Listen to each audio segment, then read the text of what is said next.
Good day, everyone. I'll be starting our report with the introduction and background of SDG 2, also known as Zero Hunger. So, what is SDG 2? It is one of the 17 Sustainable Development Goals set by the United Nations as part of the 2030 Agenda for Sustainable Development. So, its main aim is to end hunger, achieve food security, improve nutrition, and promote sustainable agriculture by the year 2030. So, in simple words, this goal is about making sure that no one in the world goes to bed hungry and that everyone has access to enough safe and nutritious food. Now, why is this important? It is important because hunger is not just the feeling of an empty stomach. It leads to malnutrition, poor health, stunted growth in children, lower school performance, and reduced productivity among adults. Food is a basic human right, yet millions of people are still deprived of it. Without solving hunger, it will be impossible to achieve other goals like reducing poverty, improving health, and even addressing climate change. That's why SDG 2 is connected with other goals, especially the SDG 1, which is the no poverty, SDG 3, good health and well being, and SDG 13, which is climate action. Right here, let's take a look at the current situation. So, globally, around 735 million people suffered from chronic hunger in 2022, and 2.4 billion people face food insecurity. To put it simply, that's almost one third of the world's population not knowing where their next meal will be from. So, hunger is especially severe in conflict areas and zones in countries most affected by climate change. Locally, here in the Philippines, hunger is also a big problem. Based on Social Weather Station's survey in 2023, about 12.6% of Filipino families said they experience hunger. We face challenges such as poverty, rising food prices, frequent typhoons, and natural disasters that destroy crops and farmlands. Malnutrition is also a major issue. Like 1 in 3 Filipino children under 5 suffers from stunted growth because of lack of proper nutrition. So this shows us that hunger is not just a global problem, but it is also a reality in our own country. So to sum up everything up, SDG 2 is about ensuring that everyone, everywhere, has enough nutritious food to live a healthy life. Hunger is a global and local issue that we must urgently address. Now that we understand the background and situation, let us proceed to the specific targets of SDG 2, which will be explained by the second reporter. Thank you. And now, I'll be discussing the targets of SDG 2, which are like the building blocks or action plans to achieve zero hunger.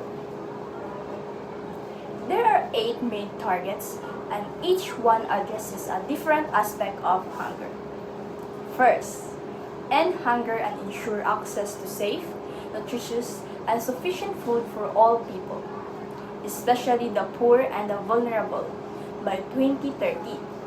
For example, feeding programs and social protection systems directly help achieve this. Second, end all forms of malnutrition by 2025. This includes reducing stunting and wasting in children under 5 years old, as well as addressing nutrition needs of adolescent girls, pregnant women, and elderly. Third, double the agricultural productivity and incomes of small-scale farmers. In many countries, farmers are the poorest people. Helping them with tools, training, and fair markets will not only improve their lives, but also increase food supply. Fourth, ensure sustainable food production system and implement resilient agricultural practices that adapt to climate change, drought, flooding, and disasters. This ensured that farming continues even in changing conditions. Fifth, maintain the genetic diversity of seeds, plants, and animals. For example, preserving traditional rice varieties in the Philippines ensures we will always have alternatives if modern crops fail due to pests or climate shifts. 6. Increase investment in rural infrastructure, agricultural research, and technology. Things like irrigation, farm to market roads, and new farming methods help farmers produce more food and earn more income. 7. Correct trade restrictions and distortions in wood agricultural markets. This means creating fair trade systems so developing countries can compete in global markets. And lastly, adopt measures to ensure proper functioning of food commodity markets and timely access to market information. This avoids food crisis and helps stabilize prices. These targets are important because they don't just focus on giving food today. They focus on building long-term solutions, empowering farmers, protecting the environment, ensuring fair trade, and making food system more resilient. So in conclusion, the 8 targets of SDG 2 guide the world on how to completely eliminate hunger, not just temporarily, but permanently. They remind us that zero hunger requires both immediate solutions and future-ready strategies. To understand why this matters, the third member will now discuss the effect of hunger and the challenges in achieving SDG. Thank you.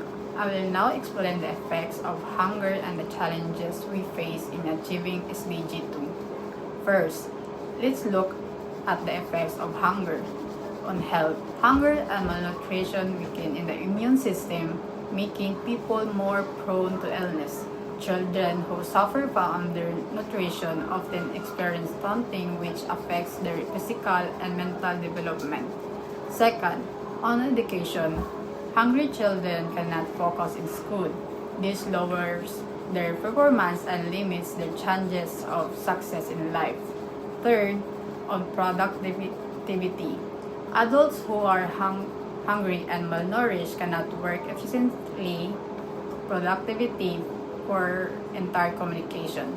Fourth, lastly, on society, hunger and food insecurity can cause unrest, conflict, and migration when people are forced to leave their homes in search of food. Now, the challenges in achieving zero hunger. First, climate change.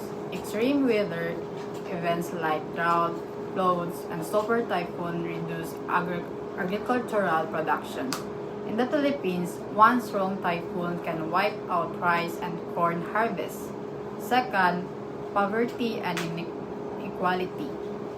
Poor families spend most of their income on food, yet they still cannot afford nutrition meals. Third, rising food prices. Global inflation makes it harder for low-income families to buy healthy food. And fourth, armed conflicts and wars. Wars disrupt food supply chains and force millions into hunger, as we see in the crisis-stricken countries today. And lastly, food waste. Around one-third of all food produced worldwide is either lost or waste. Imagine this waste food could feed billions of people. These effects and challenges shows us that ending hunger is not a simple task. It requires solving multiple problems at once: poverty, inequality, climate change, and even human behavior like food waste. In summary, hunger weakens health, education, productivity, and society as a whole, but challenges such as climate change, inequality, and conflict makes zero hunger difficult to achieve. That is why we need a strong solution and the cooperation of all stakeholders. This will be discussed by the fourth member.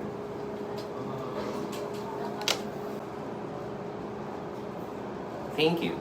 I'll now explain the solutions and the roles of different stakeholders in achieving zero hunger. Solutions include sustainable and climate-smart agriculture, using new farming techniques like organic farming, water-efficient irrigation, and drought-resistant crops to make farming much more resilient. Next is by supporting small-scale farmers, providing them with financial support, access to markets, modern tools, and fair wages. Next is by reducing food waste. Supermarkets, restaurants, and households must reduce waste and donate surplus food. Promoting healthy and sustainable diets, encouraging people to eat balanced meals with local and affordable ingredients. Last but not the least is by strengthening international and local cooperation. Countries must work together to stabilize food markets, share technologies, and build stronger food systems. Next, we are going to be talking about the role of stakeholders. The first being the government. They are to create policies for food security, invest in agriculture, and control food prices. The second would be the private sectors. They are to innovate farming technologies, invest in food production, and help reduce waste. The third would be the communities. They are to help develop local food systems like community gardens, cooperatives, and feeding programs. Lastly is us, individuals. We should be mindful consumers and buy only what we need, avoid food waste, and lastly, support local farmers.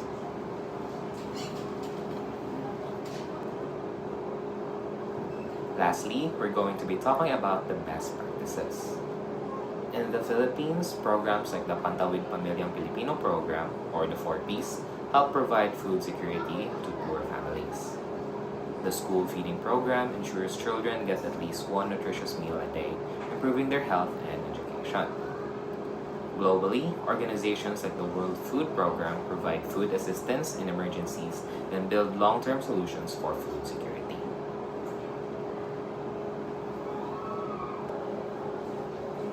To wrap up, achieving zero hunger is possible, but only if governments, private sectors, communities, and individuals like us all work together. Each of us has a role to play in reducing hunger and ensuring sustainable food for all. Remember, zero hunger is not just about feeding people today. It's about building a fairer, healthier, and more sustainable future for everyone.